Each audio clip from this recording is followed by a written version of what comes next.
Hey guys, how's it going today? So, I'm going to try something new here. I'm going to try letting you explore how my mind works. I'm going to tell you what goes through my head, and there's no way possible that I can go through everything that goes through my head. But I want you to kind of see how my brain works and what goes on and what doesn't stop and how it never ends and how when things happen you go to resolve them and all types of things. But today's topic, so this may be my first time doing it, but it may also be the last time because I might be stepping off a ledge that I shouldn't be going on. So I'm going to try to keep it very generic, very non-political, very all of the things in the world that I don't want to get involved in. I'm just walking you through what goes on in my brain when I think of stuff. And today's topic, which ironically has nothing to do with what I'm doing this week or during Christmas or the holidays or with my companies or anything, is somewhat related to McDonald's. And not McDonald's in a bad way. I'm not getting name dropped or any legal issues or fighting what they do. I'm just saying the topic of how they started. We've all seen the Netflix McDonald's thing. So I just was literally sitting at a stoplight. I'm leaving Virginia, heading home, did some investment properties, and I'm sitting at a stoplight, and I look to the left, and I see a big sign that says land for lease, right? And that's typical in a commercial area on a main street at the exit of an interstate. So I look at it, and I go, wow, that's really cool. So somebody's holding on to that land. Like me, I buy land, so I try to think of how that functions. Matter of fact, I just got a property in a small town on a main road that heads toward Virginia Tech. So that's what the land is for, right? The property may sit, it may be a rental, it may be anything, but that land is what you're holding on to. That's the best investment that you can do if you're in this field that we're in, or you're at a younger age, or whatever. You can move your money yourself. That's a whole nother topic that we'll probably have one day. But this land is for lease. What is the first thing that hits my brain is the Netflix documentation of, or actually it's a movie. Totally incorrect. That's how my brain works. That was a McDonald's movie. That wasn't even a documentary, which was an amazing movie. If you haven't watched it, it will give you all types of insight on how it works in the business world. Let's talk about that too real quick. Nothing that I'm saying right now has to do with exactly how you should run your business. This is me putting it into a very generic, broad term of how people think, how people function, how they work, what kind of leads you into what you see about a company on the outside. If you are a true businessman, full-fledged American, hardworking, living the dream, trying to push for your family and your future families, you would not be in business if you did exactly what I'm about to say, because it's a very broad term, broad numbers. No taxes, W-9s, IRS, any of that stuff, investments, futures, advertising, anything that I love to do. None of that. I'm just going through numbers. You're leasing land. There's a land for lease sign. McDonald's found out, or the originator, I won't even do names, that they're putting all this money in these businesses and they don't feel like they're actually getting a lot of profits margin, net, right? I'm gonna stay generic. So, as the movie states, whether it's true or not, that's my facts there too, is, the lawyer says it's in the real estate. So that's why you would have a lot in a very commercial area now, maybe it wasn't before, it used to be a house probably, that's empty and it says land for lease. Well, why wouldn't you sell it? Why wouldn't you sell it for $1.2 million, $1.2 million, that's what that means, and make some money and go invest it for your kids and all this? Why wouldn't you do that? Well, land for lease, if you're around for a while, you're not about to pass away, you're not in your elderly years, you're working hard, or you're not ready to just be lazy for the rest of your life, which I get that. I gotta make sure I don't miss my exit. But anyways, so land for lease. You're telling someone they can build on your property, and then they have to lease your land, rent your land, pay a monthly amount, a fee, whatever you want to call it, of such and such dollars. Now this ranges from $2,300 in a very, very, very low income area to a middle outside suburb city, of 6 to 11, 15,000, depends on how big it is, to being near the city where it goes up in the 20s and 60s of thousands of dollars a month. you're not getting rid of the land. You own the land. You actually will own that building if they ever leave. So obviously this is smart. This is what most, you don't even have to be a businessman for this one. If you collect money, you get money from inheritance or anything, people that want it to continue to make money get into this kind of thing. Now you got to know the field, and that's the only reason it interests me is I'm in this field of real estate, building, subs, contractors, payments, nets, assets, all types of things. Retirement, my kids, what are we doing? What can my wife do if I die? All types of thoughts. I still hadn't even got on the topic. This is how my brain works, okay? If you do this all the time, you will be fantastic at running a company because you have to be 2 steps of everything and 2 months ahead of everything and be able to fix everything. You lease the land. So now, let's go into the little picture that I'm trying to paint here. You go, why would you do that if you're a big company? Why wouldn't you own McDonald's? I'm going to stop saying their name, but why would you own this restaurant and make all of their profits and somebody runs it for you, kind of like a general manager? Other restaurants that I won't mention do that. Very common. Let's just go through simple numbers. For an average person, working hard for their money, if that company, and this is could be small, could be large, but these are round numbers, made $800,000 that year. Gross, correct. And I'm leaving out all of the little details. Sorry, I'm on the exit. But they spent $600,000, which is totally typical in a company, especially a restaurant business. Your thought would be, which is true, wow, those people that own that little restaurant just made $200,000.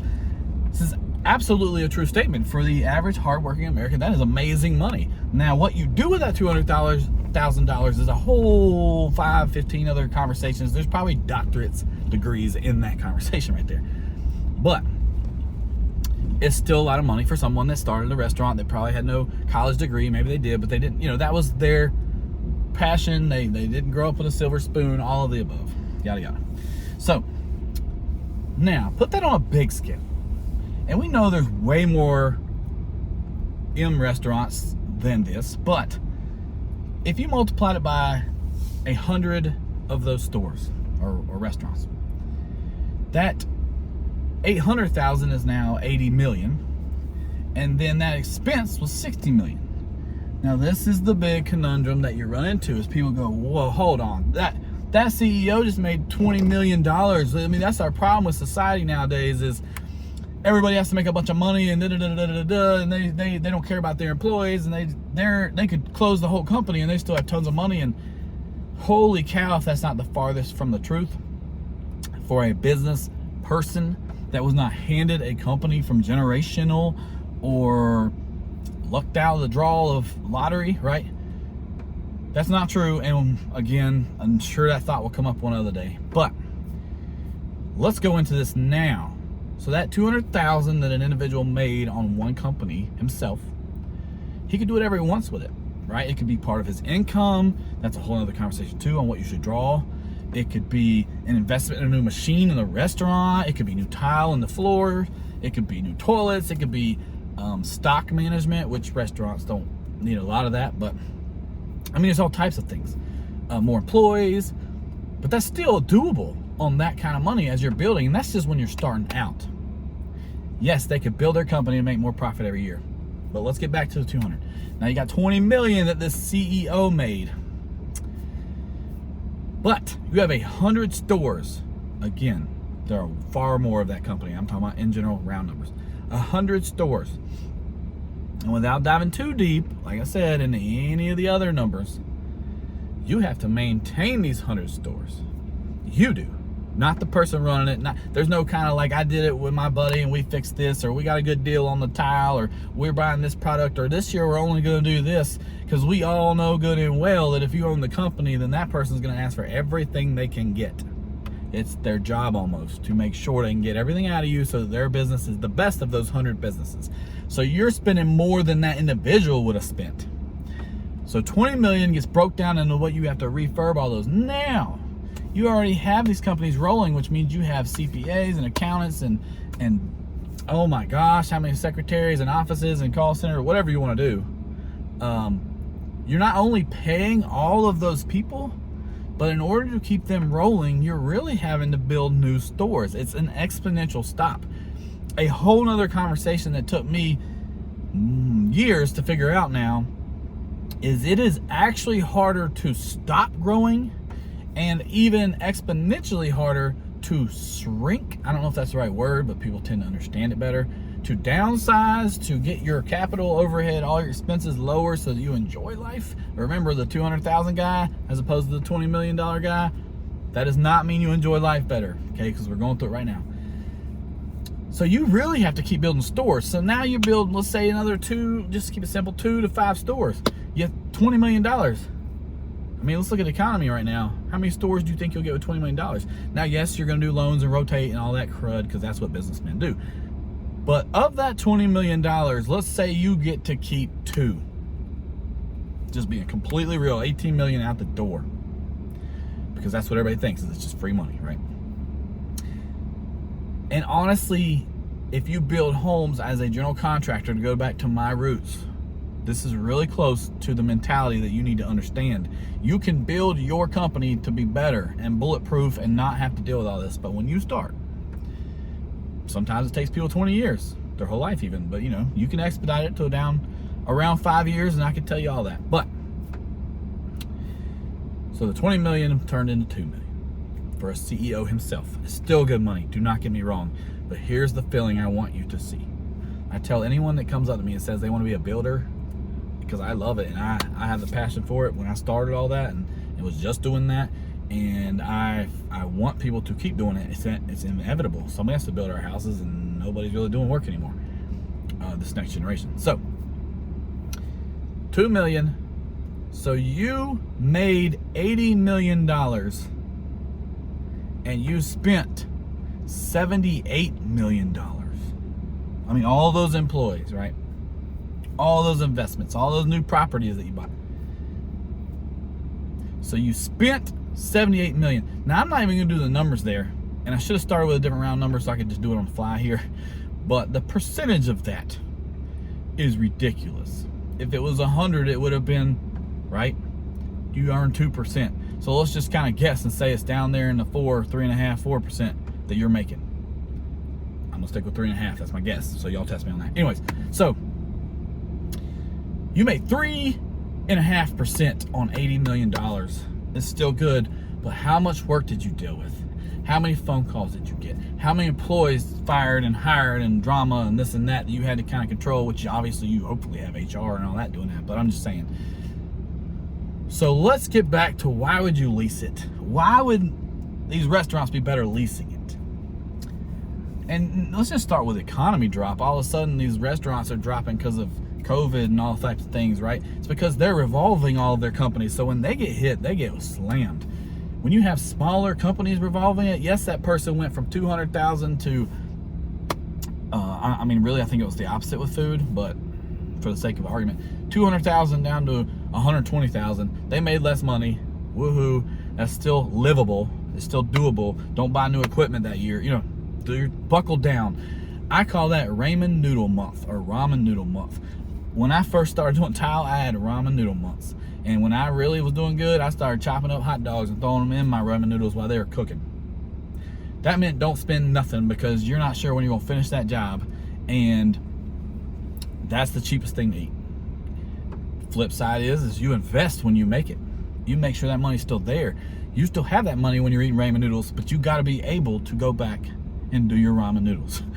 To this day, me and my wife can go back and not spend a dime, because we have set ourselves up as we've built our lives to not have debts, to not have things like this, so that we can go back and eat ramen noodles, which in our little scenario might be she's teaching. We all know that battle of income. And everything is on freeze, right? Something went wrong, whatever. But if we could do it. Another topic we'll stay away from. So, you just made 3% on $80 million. Let's step back a couple things and go to, I'm leasing the land. I don't have any of those headaches. That owner, or whatever you want to call him, franchise I think they're owners, they actually make their $200,000. They're ecstatic. They can build it and make $400,000. They can do whatever they want, but they're still paying you $6,000 to, I'm sure in some places, $20,000, $30,000. I don't even know up in New York City. Good gosh, that's why the hamburgers cost $1 million, right?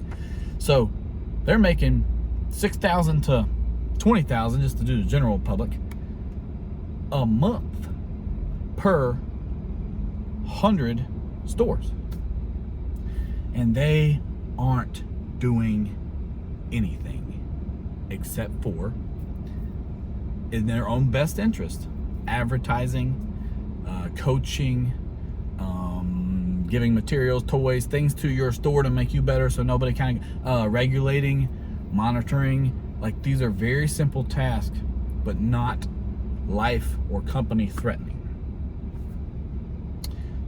So I'm gonna stop there because I could go off for days, but really look at that scenario and wonder why would somebody lease to own and not take that jackpot money? It is always better in the long run to wait, be patient, spend money, hold that object. Like, somebody else is paying you for it, right? That's why properties get rotated and sold. Rotated and rented or leased or Airbnb'd or at the beach, whatever scenario it is. That's why that happens. Now, as much as you have that revolving credit, you are at risk when the economy dips. That is why your next step should be to pay those things off. I almost guarantee you that these restaurants that would do that scenario would buy that land cash. Okay, so that's the real goal. Again, I'm at a stoplight. I see a land for lease sign next to me amongst these other little restaurants, fast food. And that's the kind of stuff that goes through my head. On my closing note here, I love my wife more than anything, and she used to not understand why I would need the TV at night when you're going to bed, why I need a dumb cartoon channel back then. Now I've kind of gotten over that, but something that does not make you think. Even watching Friends back in the day, or things that don't make you think about life. I love documentaries. I love to learn things. So just, your brain shuts down. You're watching these things.